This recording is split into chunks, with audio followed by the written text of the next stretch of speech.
In this video, I want to break down exactly what to do if you are tired of being broke. I was driving my car down the highway the other day and a guy had stopped me. He's just like, hey, how do I get a car like this? I kind of gave him like a short response. I was like, hey, look, listen, try to get in sales, get more skills, things of that nature. But I think it goes a little bit deeper than that, because a lot of times people ask me like, oh, what are you trying to get into? Or how do I get to where you're kind of going? I need more context than that. I don't know where you are to really fit that. So I wanted to kind of go from A through Z in terms of exactly what I would do if I was tired of being broke, and what you can do too if you're tired of being broke. Guys, my name is Brian Waldron. I did $3.5 million in sales by the age of 26 with my brick and mortar event space business. Now we do operate the #1 event space consulting program in the country, showing over 419 clients how to find, fund, and fill their very own event space. I make these videos just to inspire entrepreneurship, showcase the event space business, and of course, I love it and it's fun. Let's get into it. If you are tired of being broke, I think there's a certain understanding that needs to be understood in terms of where to start and where to go. Because broke is relative term. Some people make $5 million a year and they're broke. Some people make $20 million a year and they're broke. Some people have $100,000 year round and they're just like, I need more. So broke is very, very relative. When I say broke in this video, I mean like you're up to your neck in bills. You cannot collect 200, like you're drowning, right? Like I'm talking about like 3 mouths to feed at home, check to check, all that type of stuff. Let's get into it. One of the #1 things that you need to do immediately if you are tired of being broke, you need to cut your costs. You don't eat out, you don't go out, none of that. You are in a season of, I'm on lockdown mode, I'm in grind mode, I'm in tunnel vision, I'm in monk mode. Whatever it is that you wanna call it, you are locked in. When I was building BK Event Spaces, I was reinvesting all my money back into the business. When I got my first apartment, I was literally sleeping on a bed of my clothes for the first 2 weeks because I could not afford any furniture. All my money went back into the business. I literally had a cabinet full of ramen noodle and water. Like that's all I had, because all my money was going back into my business, back into marketing, back into sales, back into infrastructure. That was it. So I think a lot of times when people are trying to take themselves from here to here and go to another level, they miss that initial step of like, hey, look, listen, if you can make all the money in the world, if you're still blowing your entire paycheck on all this extra stuff, you're never gonna see it. And there's a term for that, and it's called lifestyle inflation. And I wanna be very, very clear. That is a real thing. Lifestyle inflation is a very, very real thing. Like I know a lot of people who are just as broke at $50,000 a month as they were at $5,000 a month. Like it is real. And I'm gonna tell you how it starts and what are the kind of the leading indicators, right? Okay, cool. You got a little bonus at work or whatever the case may be. Now it's like, oh, I could go to Nobu. We don't gotta go to McDonald's no more. I can shop at Dolce & Gabbana. We don't gotta go to thrift store no more. You wanna understand something, right? If your income is like this, right?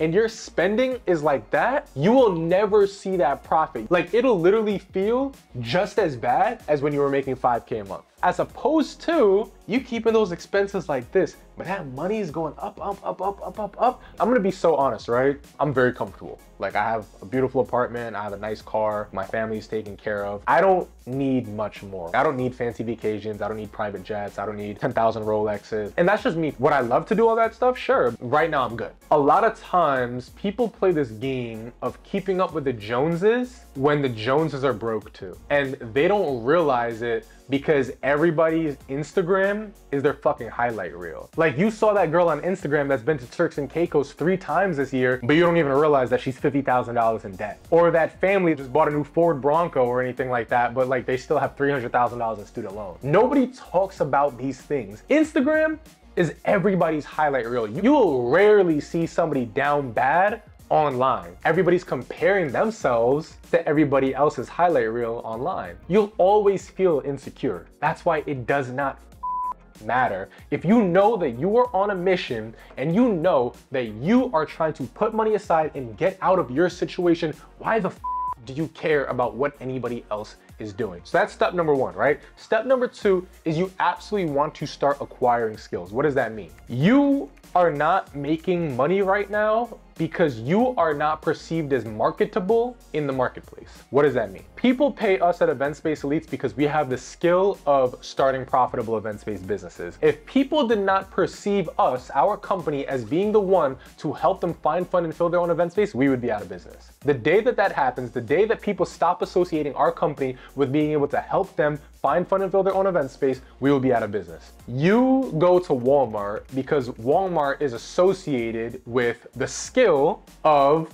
providing you with groceries, department clothes, whatever the case may be. You need to acquire skills. You might not count that as a skill or whatever the case may be, but like it, in one way or the other, it is marketable. What does that mean for you? One of the easiest skills that I think have the highest amount of leverage is sales. Sales applies to any business. Sales applies to event space, sales applies to a bakery, sales applies to cars, sales applies to coaching, sales applies to everything. And it's also a skill that anybody can learn with reps and grit. Literally, I was at a restaurant the other night and there was this 18-year-old kid and he was just like, bro, I'm in college, but I really don't want to do this right now. What should I do? And I was just like, dude, go on YouTube, Google how to sell, look at creators like Jeremy Lee Minor, Sabri Subi, Alex Hermosi, and just literally learn all you can. Go online, find 100 coaches a day. I'm talking like fitness coaches, I'm talking Airbnb, real estate coaches, whomever. DM each, every one of them. DM 100 of them a freaking day and say, hey, my name is such and such. I'm learning sales and I would love to work for you. Obviously, you can kind of spruce that up or whatever the case may be. But the key thing here is you want to get your reps in. There is no such thing as a lack of resources, only a lack of resourcefulness. And the biggest thing about it that I almost hate is laziness. Like, and don't get me wrong, like I'm lazy myself sometimes, but the thing about it is that if you do know you're lazy, you gotta own that shit and understand and make sure that shit's still getting done even when you're being lazy. Like I can be lazy sometimes because I have a team of 38 people who are gonna work regardless around the clock for me. I can do that because I know that it's gonna get done. But when you are broke and you are trying to acquire these skills and you are trying to make yourself marketable, this is not the time to be lazy. You gotta get out there and fucking work. So like I mentioned, I would go on YouTube and learn these different skills, learn how to sell, put the reps in, whatever the case may be. And I would go and start messaging all these coaches and be like, hey, look, listen, my name is Brian. I'm learning sales right now. I would love to work for you. You don't have to pay me anything up front. Just let me know where you get your leads from. I will go ahead and reach out to them. I will get them on a sales call and I will go ahead and close as many of them as I can. Guess what's gonna happen at first? You're gonna fucking suck. You're gonna fucking suck. Why? Because you haven't done it before. But guess what happened? You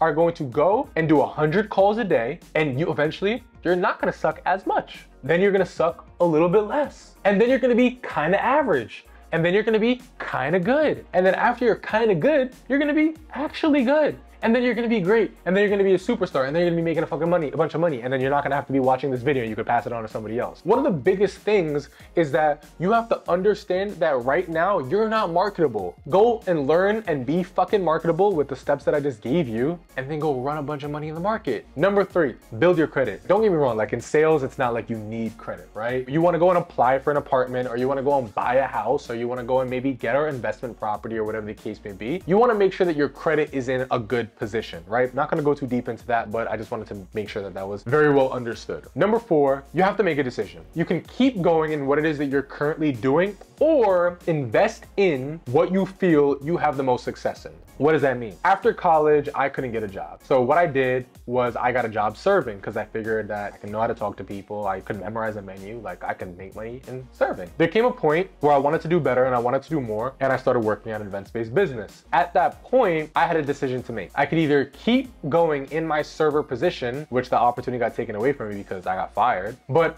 nevertheless, I had the decision. I could keep going in my server position, probably go to another restaurant, probably maybe open up my own restaurant, whatever the case may be, or I can make that switch, make that leap and go all in my business. You have that decision too. If you are pursuing sales and whatnot, you can make $250,000 in a year, just closing crazy deals. You wanna absolutely understand and know what it is that you wanna do in your heart, right? Absolutely do it. And I'm not saying you're gonna make $250,000 your first year. Like you're probably gonna make like $50,000 your first year, if that. But the better and better and better you get, you can definitely get up to that point, 100%. Like I have closers on my team who easily make $150,000 a year. And that they just work with me, which means that they work with somebody else too, they could double all that and make 300,000, make 200,000. So at that point, you have a decision to make in terms of like, do I wanna continue doing what it is that I'm doing now? Or do I wanna pivot and start something else. Now, every time you pivot, you start from zero. So it's a decision that you really want to take serious. If you are in sales and you're increasing and you're going crazy with sales and whatnot, and then you go and pivot, you stop doing sales and you jump into Airbnb, guess what's going to happen? You're going to get distracted. You're not going to be able to sell as many people because your time is distracted and you're taking up time doing the Airbnb. And also, you have to start from scratch. You got to get that first property. You got to get that first sale. You got to get that first client. So you have to make sure that whatever it is that you're going to do, that's what you're going to be doing for a long time. And number 5, the last thing that I want to break down in terms of what I would do if I was broke, you have to keep learning. Keep learning as much as possible. And learning doesn't have to be expensive. I'm not like, I've paid for $25,000 masterminds. I've paid for $50,000 masterminds. You don't have to do that. You can go and get books online for a couple tens of dollars. Podcasts are free. YouTube is free. TikTok is free. Nowadays, like, internet is vast. You can learn damn near anything online. I'm pretty sure you can learn how to take apart a car and put it back together on YouTube. Like, I'm very confident you could do that. So one of the biggest things that you really want to understand is that you need to keep learning as much as possible, because there's somebody out there who's dying to take your place. Guys, my name is Brian Waldron. If you like this video, definitely make sure you subscribe, give me a like, give me a comment, let me know what other type of videos I should create, and I just kind of keep on banging them out for you guys. Let's get it. Let's go.